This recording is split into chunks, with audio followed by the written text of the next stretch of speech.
that was one question that was raised, or point was raised about the role of scientists and the relation of scientists with, I guess, the rest of us. I agree with that we need to have that cooperation. I'd like to say some positive things about what we can do, since I was so negative initially.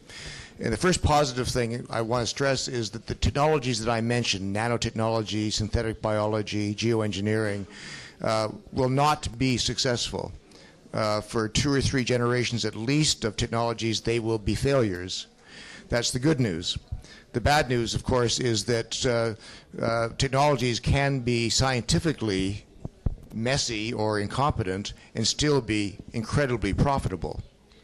We've seen that with biotechnology, where we have an extremely incompetent technology foisted upon our farms and fields, which still has become extremely successful for a handful of companies, extremely profitable for those companies. So even though it may not work well, the technologies can still dominate the marketplace and dominate our lives if we're not careful. But the positive things, and I would like to give some statistical reasons why I think we should be positive. And we look in the context of, I'll put it in the context of climate change. And who contributes the most? The industrial model of innovation and research, or the indigenous and rural model of research, if we want to survive. And I'll put it in the context also of the food system. Since 1961, the commercial food system, commercial plant breeders, have produced 72,500 plant varieties, all of which they've patented. And they say they're feeding the world with that. Of the 72,500 plant varieties, 59% of them have been flowers, ornamentals, not feeding anybody. Of the 41% that remain that actually were food crops to feed the world, they say, in fact, they were only of 12 crops, 12 species, which gives us almost no basis to respond to climate change.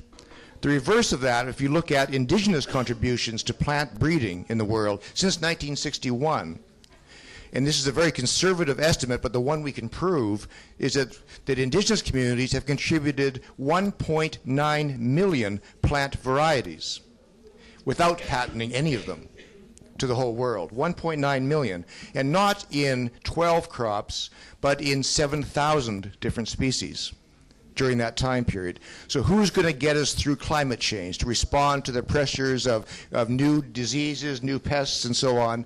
Is going to be the indigenous model of science. It's not going to be the so-called commercial model of science. If we say the same thing about livestock, the commercial system has produced, over the last decades, about 100 breeds of livestock in 5 species. And that's the basis for almost the entire industrial world's meat supply and dairy supply.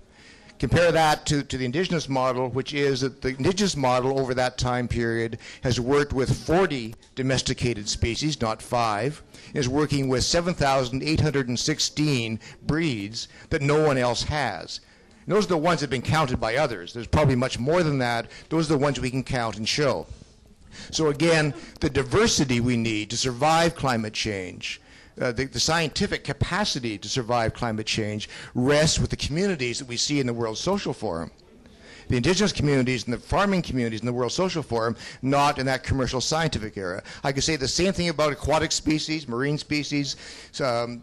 Companies work with basically 5 families of marine species for almost everything. Indigenous communities work with 17,000 different species, a huge difference, and so on and so on. Soil organisms, the same thing. The capacity is clearly and provably on the side of indigenous and local knowledge to get us through the changes. The fact is we've ignored that and haven't built upon that.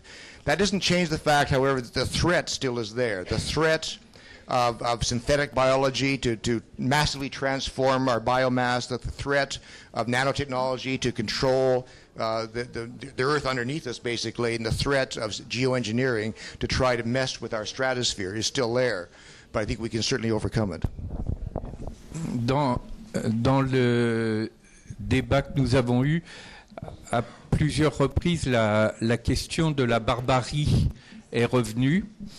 Et je crois effectivement que l'un des grands changements que nous connaissons, c'est que traditionnellement, dans l'histoire politique, le barbare, c'était l'autre.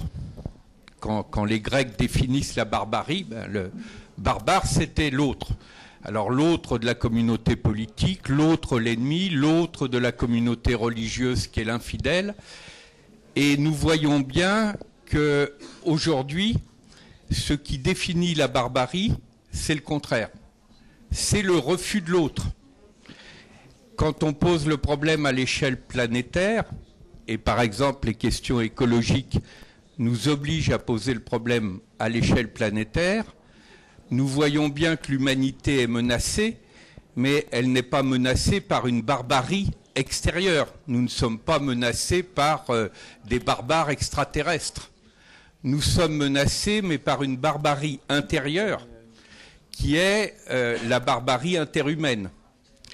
Et du même coup, cette question d'un changement de nature de la barbarie, elle nous amène aussi à réfléchir à un déblocage de l'imaginaire, la question de l'imaginaire qui est revenue à plusieurs reprises, mais où cette question de l'imaginaire et du déblocage de l'imaginaire, elle s'applique autant à la critique du capitalisme qu'aux alternatives au capitalisme.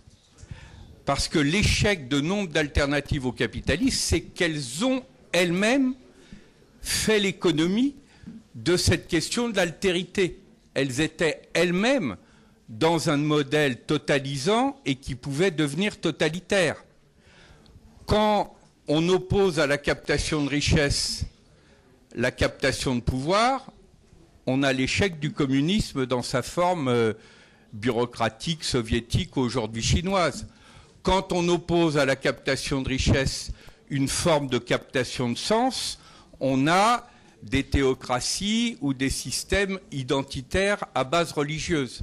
Donc nous voyons bien qu'un mouvement qui se pose la question de l'universel, mais qui refuse l'instrumentation de l'universel pour une nouvelle domination, c'est un mouvement qui sait travailler sur la question de l'altérité à l'intérieur de lui-même, qui sait reconnaître que les formes de prédation, elles sont écologiques, mais elles peuvent être économiques, c'est le capitalisme, elles peuvent être politiques, ce sont les despotismes et les systèmes totalitaires, elles peuvent être de genre, c'est le patriarcat, elles peuvent être religieuses, ce sont les fondamentalismes, et qu'un mouvement qui cherche à travailler sur l'alternative à la barbarie, il cherche aussi en son propre sein à voir comment sortir de ces systèmes de domination et de captation multiformes.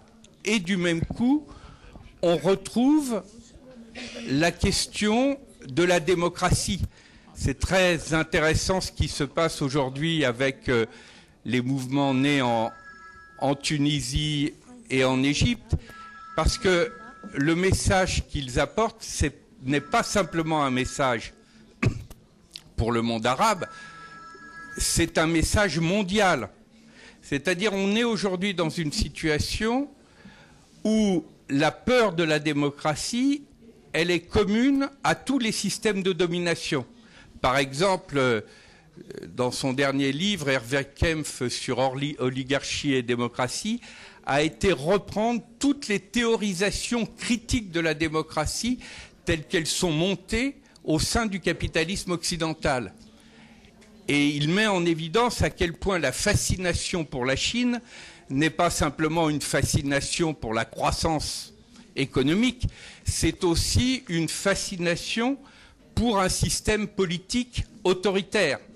C'est-à-dire l'idée que pour traiter les grandes questions, on a besoin d'un système oligarchique plutôt qu'un système démocratique, est présent et constitue de nouvelles formes d'alliance.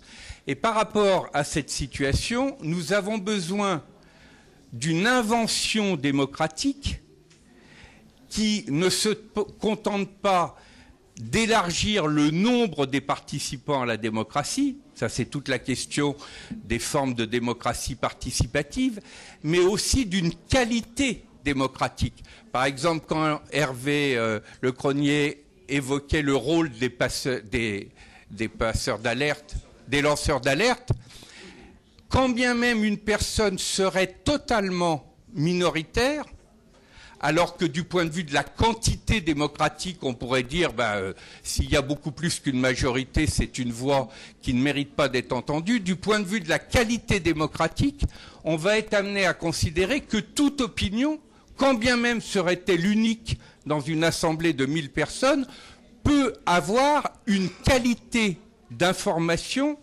telle qu'elle doit être retenue par toute la communauté, qui doit même lui donner des moyens non seulement de s'exprimer, mais de travailler sur les contre-propositions qu'elle évoque.